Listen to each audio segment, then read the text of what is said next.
Dean. Dean, I'm going to start off with sort of COVID things, if that's okay. Just kind of an update on where it is for the squad and the staff. Obviously, you had a few concerns towards the back end of last week. Where are you at the moment? At the moment, we've had the one confirmed case, so he's isolating at home. Other than that, we're fine at the moment. How much of a relief is just the one? Listen, it's not good for that player for sure, but maybe how relieved are you? You're just at one. Yeah, we're relieved because we're obviously the whole country at the moment is holding its breath. We're being told there's a wave on its way, so thankfully we're highly vaccinated. I myself have had my booster, and we're hopeful of getting other people boosters done as soon as possible. Dean, just can you give us a sense of when Plan B came into effect? The back end of last week, and obviously with the Prime Minister last night as well. What's the impact for you and your staff on the day-to-day basis of how things run at the club? How much have things changed? What are you kind of doing given the circumstances that we're all in? They haven't changed that much, in all honesty, because I think most football clubs got used to the protocols that were already set by the Premier League, and they actually continued to do that rather than drop back into whatever the next plan was. So they've continued to do that and be as careful as you can, really. And so I feel that the majority of football clubs at the moment are being as deterrents to the COVID virus as we can be. Do you have enough clarity, do you think, from the Premier League on say, for example, the criteria for postponements? Because listen, the Tottenham-Brighton game's gone. There are some other clubs that have got some COVID outbreaks, and we're unsure about the games. Are you happy with the criteria? For example, just in case your one turned into 8 or 9, are you happy with that clarity on the criteria for postponement? Yeah, I mean, I've been through it before, obviously, when I was with Aston Villa and we had to play the youth team in the FA Cup game. So, yeah, I think that was one of the first ones that was called off. I think Newcastle was a previous one. So I think now it's been going on for so long, and we've already had some games where the criteria has been set, and we've had meetings after that, or the executives had to set the precedents. I think now we're all a lot clearer of where we should be. Just a slightly hypothetical question, but I suppose it does feel all a bit worrying when you get the Prime Minister speaking to the country twice in about 2 or 3 days. Just the concern in the back of your mind about potentially, the stadiums not being full, the losing fans. Do you think there's enough in place that to go through the winter, we can still have fans coming to the stadiums, we can still have atmospheres, we can still have entertainment? Yeah, I'm hopeful that there will be. Yeah, it's always worrying when you've got the Prime Minister coming on the screens and telling us what's happening. But as I say, for the last 2 years we've had that, and we got through the first period. We got through it by playing a lot of games in a short amount of time with no supporters, and we had almost a full season last year without supporters, but we've managed to get them back into grounds. They're running out a booster program now that will hopefully be taken up by the majority of the population, and we can still go on and enjoy the entertainment that's out there. It's an outdoor event, which is good, but we need to make sure that people get their vaccinations and their boosters as quick as possible. Dean, just changing the topic now. You can't fail when you see Aston Villa. I think probably from an emotional point of view, what does this mean for you?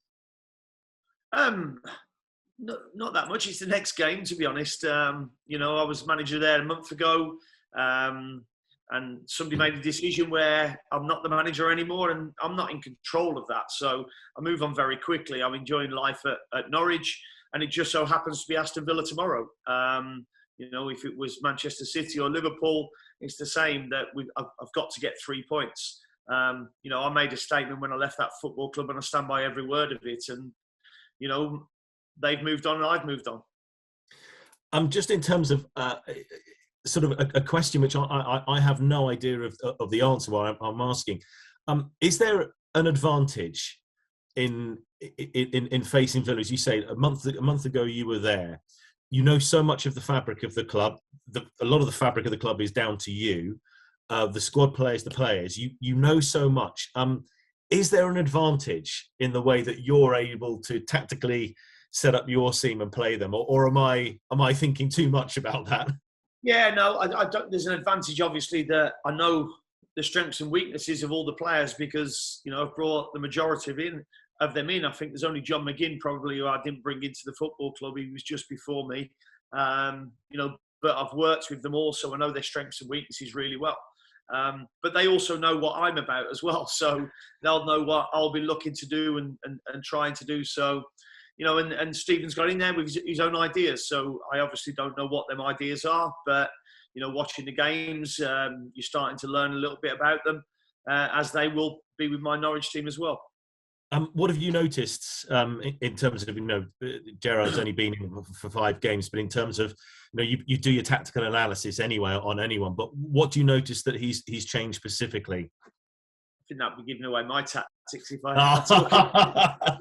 So, no, I've watched them obviously, and they've had some really good results.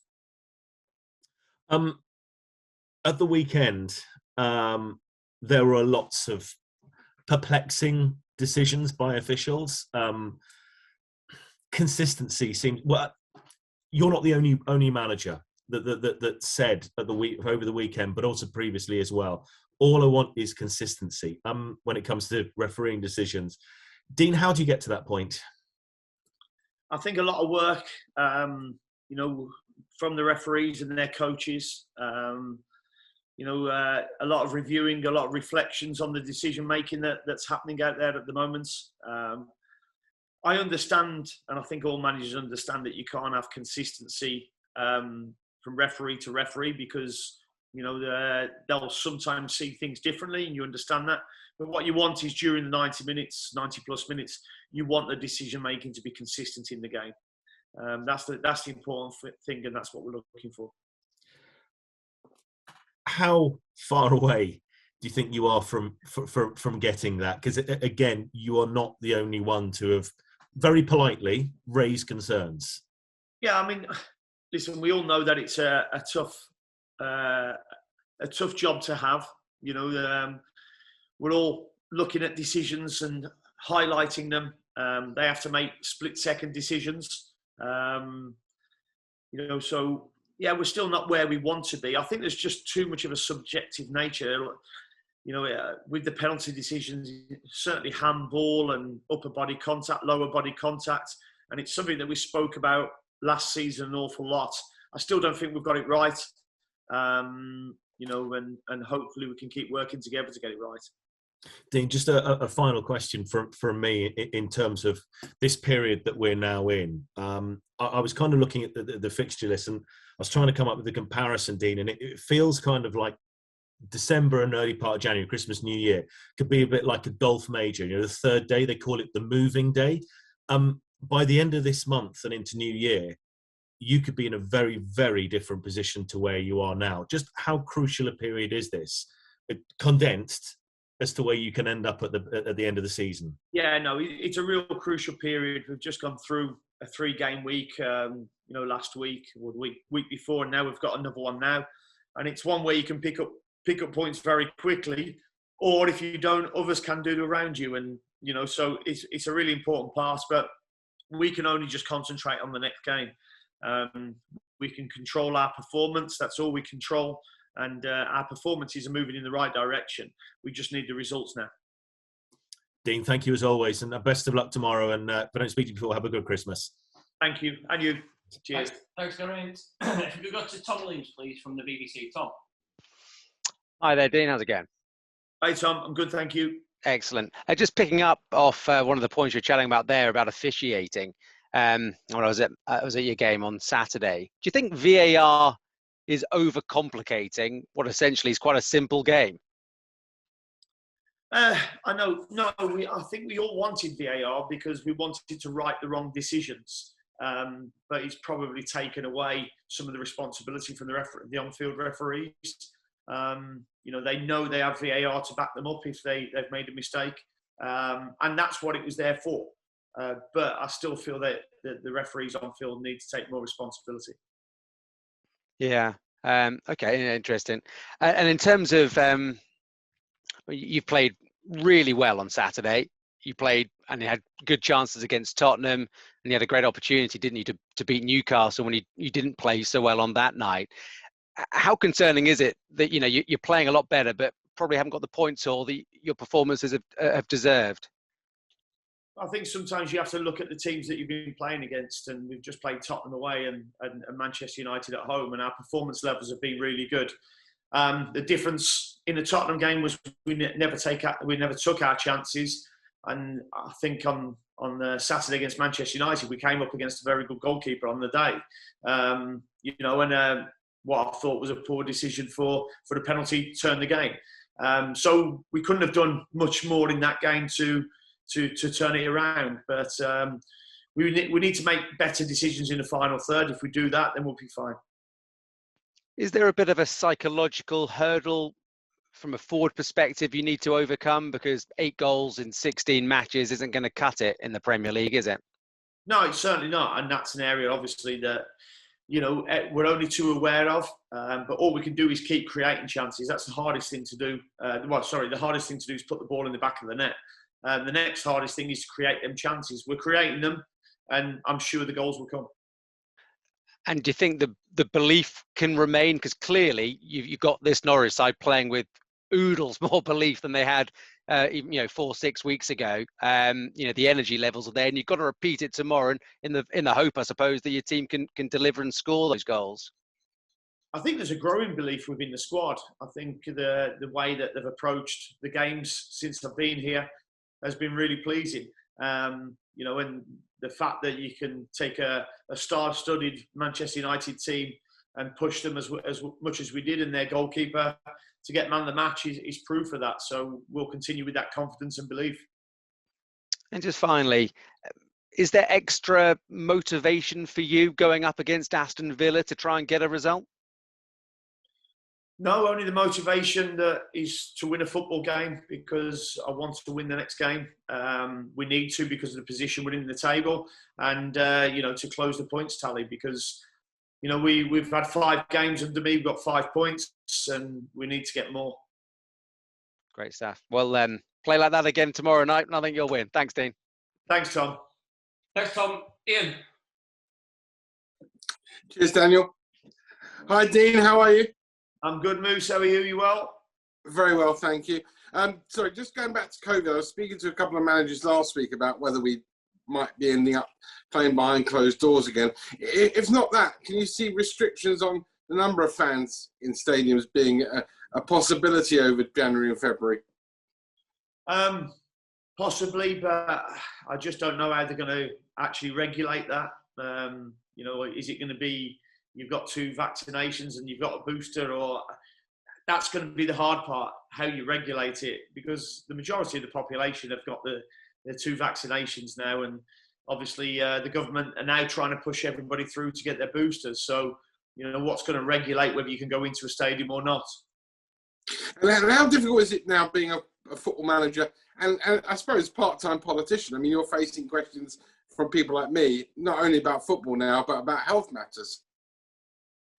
Yes, and I like to stick to just football because that's my knowledge.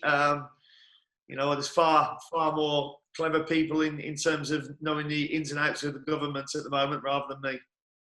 And just one more on this sort of matter. Have you allowed your players a Christmas party this year, or will you allow them one? We've only had a virtual one, where there's only 1 or 2 of us in the room. Cool. Right, about Villa, you keep saying that it's just like any other game, and it's 3 points, and it's the next game in front of you. But it must pull on the heartstrings a little bit facing them again, and it must also be one where you're really intent on winning because of what they did to you a month or so ago. No, not at all, and I can honestly say that, Moose. If you looked at my statement when I left the football club, I stand by every word in that. I had a great time there. did I want to go? No, but somebody made that decision that I'm not in control of. So you move on and they move on. That's what life's about. And I'm just looking forward to the next game. I'm enjoying my role at Norwich City, and thankful they offered me the chance to get back in. Is it slightly annoying you haven't picked up more points? Because you certainly deserve to. Yeah, that's the annoying part of it. We feel that we've left some points out there in the 5 games so far. I thought we were fortunate to win the first one against Southampton, but played really well against Wolves, and we played really well against Manchester United on Saturday as well. And to be fair, against Newcastle up there, I mean, that was a good opportunity to put some distance between you and them. Yeah, it was. I mean, they only had the one shot on goal, which was the penalty. But we didn't make the most of the possession that we had on that day. I thought that was a fair result. Regarding penalties at the weekend, obviously you were on the wrong end of one. It seemed that all the inverted commas big teams got a match-winning penalty. Other teams, let's say like West Ham, didn't. Do you think there is a problem with VAR at the moment? I'm not so sure whether it's VAR or the on-field referees. If the referees on the pitch are giving the penalties, I think it's very difficult for VAR to overturn them. If there's been contact because of this clear and obvious error, which is the be-all and end-all of it. If they're not given, then that's where I think VAR should step in if they feel it's a clear and obvious error. Unfortunately, there's such a subjective nature to what's a clear and obvious error, which I think confuses everybody. I know it's different from when you played because it's a few years ago now. But, I mean, strikers didn't go down when they just felt a bit of contact from Dean Smith. You'd actually had to have fouled them and some, wouldn't they? Yeah, there's this thing about, winning a penalty. You shouldn't have to win a penalty. You earn a penalty, by the opposition fouling you, or a clearer handball. At the moment, there's plenty of players that win penalties. You wouldn't have managed against Steven Gerrard. Did you play against him at all? No, I didn't. No. So the first time I've come up against him, he was a lot more top level than I was. What did you make of him as a player from afar then? Oh, unbelievable player, elite player, right up there. I think all the eulogies that he's had said about him before. I can only back up because he was an unbelievable player. And finally, it's a very busy time for you guys running up to Christmas. How do you manage the football manager against family man time? Well, at the moment, because I'm in Norwich, I haven't had much time for family time. So, fortunately, the kids have just finished college, so they're back home. So that keeps the wife busy and happy at the moment. As long as she's happy, Dean, that's the most important thing, isn't it? Happy wife, happy life. Good one. Happy Christmas again if I don't see you beforehand, mate. And you. Cheers, Moose. Cheers, thanks, Ian. Andy. Good morning, Dean. How are you? Morning. I'm good, thank you. Good. There's a couple of serious questions I would like to ask you, but if I might start off with something a little bit light-hearted. I've really got my radar clicking when you mentioned the virtual Christmas party. I hope you don't mind me asking what that entailed, please, because it doesn't sound like your traditional sort of footballers Christmas do that. No, it was just a little bit of a tongue-in-cheek, obviously with all the talk that's going on about the government Christmas party last year. Oh, really? Okay. And what did you do? Did you have a quiz or something like that, or? No, we haven't had a quiz. That was just me being a bit larksome. Oh, right. So you kind of just mimicked number 10 last year and that sort of. Did it go down well? I mean, I know these are restrictive times, but any kind of get together, whether it's virtual or not, I mean, did you think it will have helped with team bonding? Because that's the sort of thing you probably need. No, sorry, you're getting me wrong. We didn't actually do it. We didn't actually have a virtual one. That was just me being tongue-in-cheek. Oh, so you didn't have... right, No, okay. Sorry, yeah. It's Monday morning. My brain's not working properly. Beg your pardon. Let me ask you a bit about then... I mean, this morning I picked up my newspaper, The Sun, and saw that Man United have been hit by a COVID outbreak and had to cancel training yesterday. So I wonder whether that sent a shiver down your spine, knowing that they were at Carrow Road on Saturday, and what you made of that, please.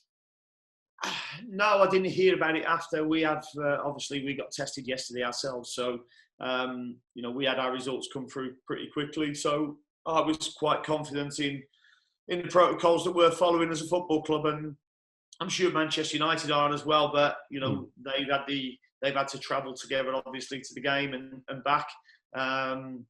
So they've obviously been together, but unfortunately for them, they've had a few cases. Makes you realise just how close you can come to it, can't you? You can have some real close brushes with it. You know, I met somebody on Friday for a chat who's there since tested positive. I'm negative, but it makes you, you know, you kind of breathe a sigh of relief sometimes if those tests come in negative, but you realise it's kind of everywhere, yeah? Yeah, I mean, we all have to be very careful, you know, and then, as I say, follow the protocols. We had Tottenham the week before, who then had a game called off, you know, their next game, and thankfully we've only returned one positive test. And may I ask a little bit, sorry that everybody's asking you about Villa, but I guess it's kind of inevitable. When you're not playing against them, do you still want them to win every match, Aston Villa? Because you're as closely associated with that club as the whole end, I would imagine. Yeah, listen, I'll always be a Villa fan. I was quite proud of the fact that my boy came back from America and he wanted to go to watch Liverpool Villa rather than Norwich Manchester United. You know, because after all, our family are Villa fans. But you know, I know that he'll be at the game tomorrow night and he'll be supporting Norwich tomorrow. You know, so yeah, always be a Villa fan. But my sole remit at the moment is Norwich City, and I'm enjoying it. Is it easy to move on? I know you have to be ruthless, you have to be professional and everything, but when a team, we've all got our teams that we all are very passionate about, and I can imagine it's quite tough to move on in such a short space of time. No, yeah, you have to move on because, you know, the decision has been made. That's out of your hands. You know, so you move on very quickly. And I've said before, because I've been involved in the game so long, you can detach very quickly. Okay, so it toughens you up a bit, doesn't it? I guess, you know, when the ruthless nature of the business, especially as a manager, kind of gives you a thick skin. Yeah, and as I say, you know, I've always been a supporter of Aston Villa since I was a kid. But in my 34 years in professional football, only 3 of them have been at Aston Villa. So, you know, as much as I support Leyton Orient, Warsaw, Port Vale, Sheffield Wednesday, Brentford, you know, you move on very quickly and you have to. And may I just ask, sorry, just for my notes, just your son, his name, and he went to watch Liverpool on Saturday. What's his name and where he's in college in America, is he? Sorry. Yeah, he's at college in the States. Jamie is his name. And how old is he, please? He's 23. 23. All right, that's lovely. Thank you ever so much. Best of luck tomorrow. Cheers. Andy. Thanks, Andy. Michael. Good morning, Dean. Morning, Michael. Just go through the sort of injuries first, if I may, just to get an update on where people are. Grant Hanley was obviously the big concern after Saturday. How's his shoulder? Yeah, there's no fracture, which is really pleasing. But he's going to be in a sling for the next 10 days, so he's going to be out for the foreseeable future. We're not sure how long yet. He's having a scan to find out whether there's any ligament damage, but the fact that he's in a sling isn't the best news for us. Sure. So do you know that he dislocated it, or? No, he didn't dislocate it. There was no fracture, Okay. but he certainly got some ligament damage. Okay, well, that's obviously bad news. Ben Gibson missed, I think, tight thigh he had. Is that a bit more promising? Yeah, Gibbo will train today, so we'll see how he gets through training today. So I'm hopeful for him. That's great news. And then a third centre-back, Andrew Bamadelli. Yeah, no, Andrew will be out still. He's got a stress response in his lower back, so that'll take time, probably a couple of weeks. But we're hopeful he'll be back, you know, just after the Christmas period. Okay. Which probably means I should ask about Christoph as well. I mean, is he? I've lost track of where he is on his rehab, so you might have to bring me up to speed on that. Christoph is isolating. Christoph Zimmerman. Oh yeah, Christoph he's not yet running at the moment. I think he's going on the. He'll certainly be running indoors over the next week or so. Okay, that's grand. Christos was next on my list, but I mean, isolation period, is it 10 days, or does he need to return the negative test before he can come back in? I'm not sure. I'll leave that to the medical department. I think it's 10 days, but I think you can test yourself out earlier if you haven't got Omicron virus, I think. Okay, brilliant. Last one. I mean, is everyone else all right? Yeah, no, pretty much so. I mean, we've got a few lumps and bruises, obviously. Matthias Norman he hasn't trained yet, so he won't be ready. We were hopeful that he would come back a little bit quicker than he has. And Milo Rashiko's back out running on the grass, so hopeful to have him ready for Arsenal, I hope. Oh, okay, that would be good. I didn't mention Dimmy to you after the game on Saturday, but I got you just to get your opinions on his performance, because I thought it was excellent, and that is now quite a battle between him and Brandon, and probably a bit of a selection headache for you for tomorrow.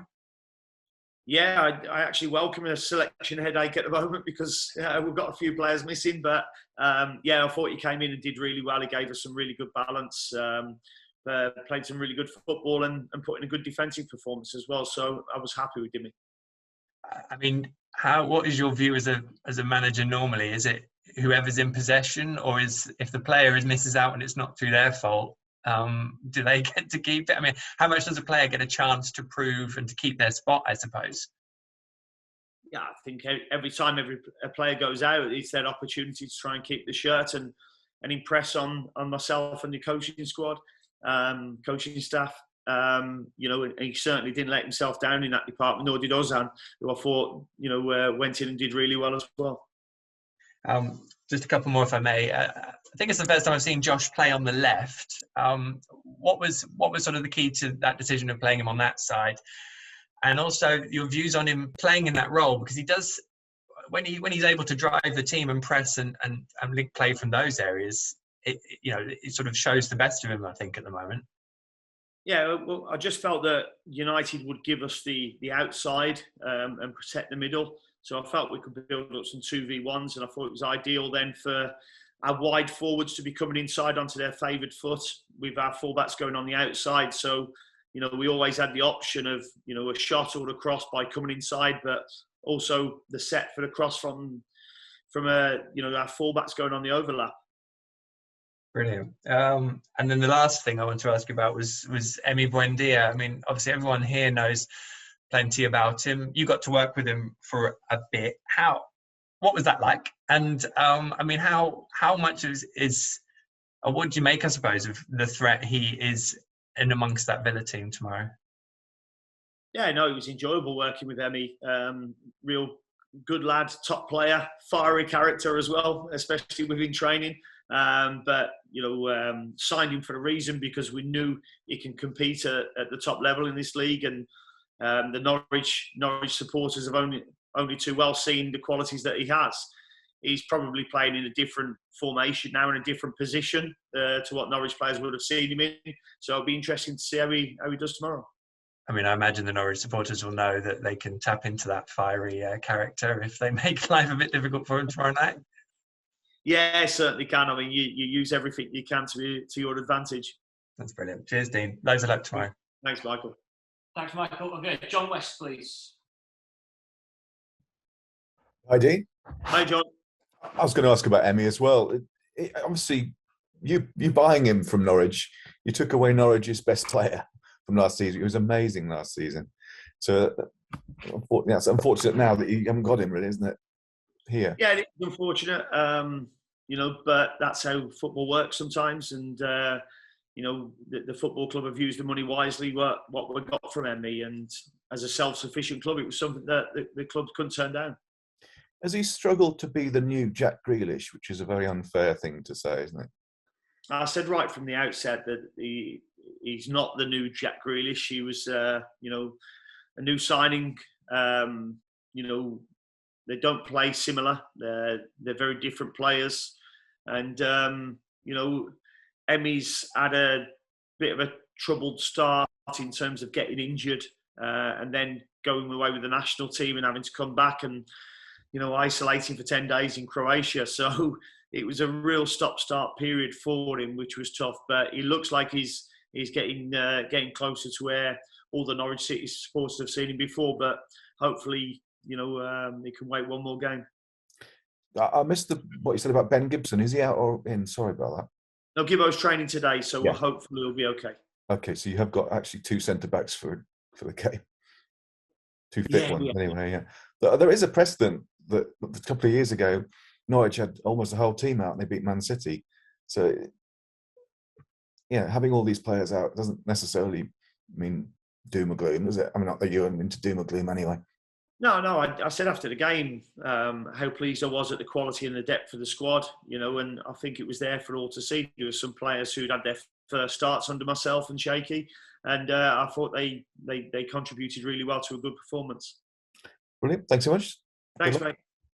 Thanks, John. And then final one, Rob, please, from BBC Radio Norfolk. Thanks, Dan. Hi, Dean. Hey, Rob. Good to see you. Just on the Grant Hanley situation, obviously going to be in a sling for 10 days, he said, so that's obviously going to be a while out for him. I mean, we spoke about it over the weekend, but it's a massive blow because he's a leader and arguably one of your best players. Yeah, no, definitely, it's a blow. Captain as well. But when you see somebody like that go down and stay down, then there's a problem.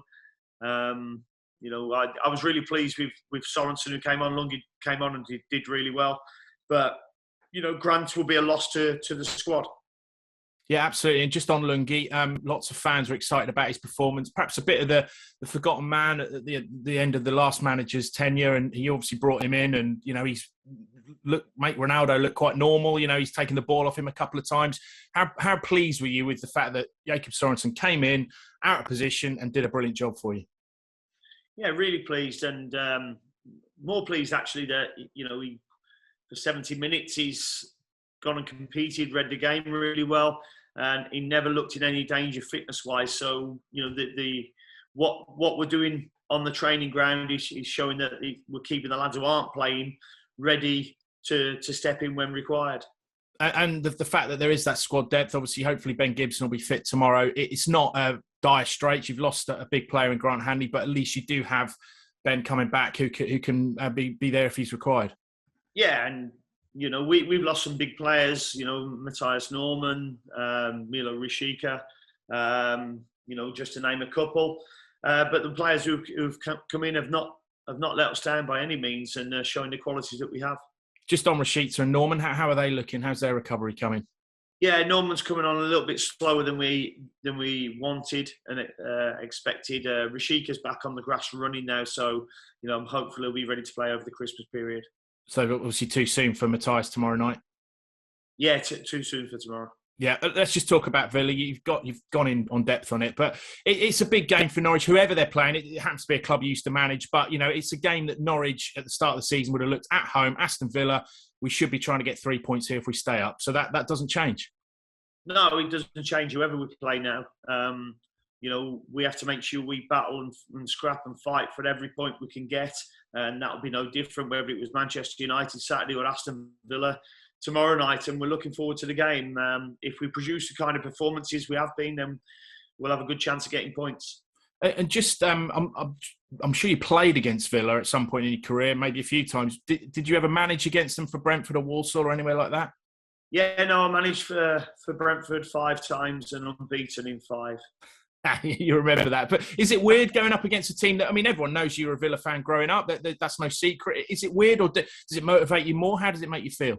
No, there's no weirdness about it. I think it's more for my friends and family who obviously have split loyalties. I think it's a little bit tougher for them. Certainly family, I would expect to be on my side. But I was going to say, how do you ensure that? Because they can just say, yeah, that's right, Dad. Yeah, I'll support Norwich tonight. But I assume you kind of, figuratively speaking, hold a gun to their head and say, no, you are supporting Norwich. No, I know my family will certainly be behind me. And just on Emi Buendia, you touched on earlier the fact that all Norwich fans know he has got a fiery temperament. Does that mean you wouldn't mind the Norwich fans kind of geeing him up a little bit? I'm not saying necessarily boo him or anything like that, but just kind of get on his back a little bit just to wind him up, or would you not want to see that? No, I think Emi Buendia should get the reception he deserves. I looked at Jack Grealish going back to Aston Villa, and he should have got a better reception than what he got, because for what he gave to that football club coming through the academy, I would have expected all 4 sides of the stadium standing up to clap him. And I think our sports can be appreciative of what Emi Buendia did here. He's moved on to another club, and during the game, yeah, by all means, they can have a little jab every now and again. But again, after the game, it's the respect that he deserves. He wasn't in the team on Saturday. Came on for Ashley Young, who started. And obviously, when you were there, it wasn't necessarily a kind of first name on the team sheet situation. Are you surprised that he hasn't really kicked on at Villa, because some of their fans have questioned him a little bit? No, I mean, he had a tough start. He started really, really well, funny enough. I was actually off myself for 10 days with COVID, so I never got to work with him for 10 days. But he started in the pre-season games really well, and then got injured just before the season started, which hindered him. And then obviously he got called up for the internationals, and then there was the, having to go to Croatia to isolate for 10 days, so he missed a game. So it was a real tough start for him. But the qualities that he has will hold him in good stead. And just finally, obviously that atmosphere again was incredible on Saturday, against Manchester United. I saw Tim Krul tweeting about how well the fans backed the team, and, you'll just call for more of that, because it's under the lights. It's a big home game that should be winnable for Norwich, so you'll want the fans with you. Yeah, I do. But I keep saying to the players that they have to give the fans something to grab hold of. And I think they're doing that at the moment. And, when they see the players giving their everything, the fans get behind them, and they were brilliant again.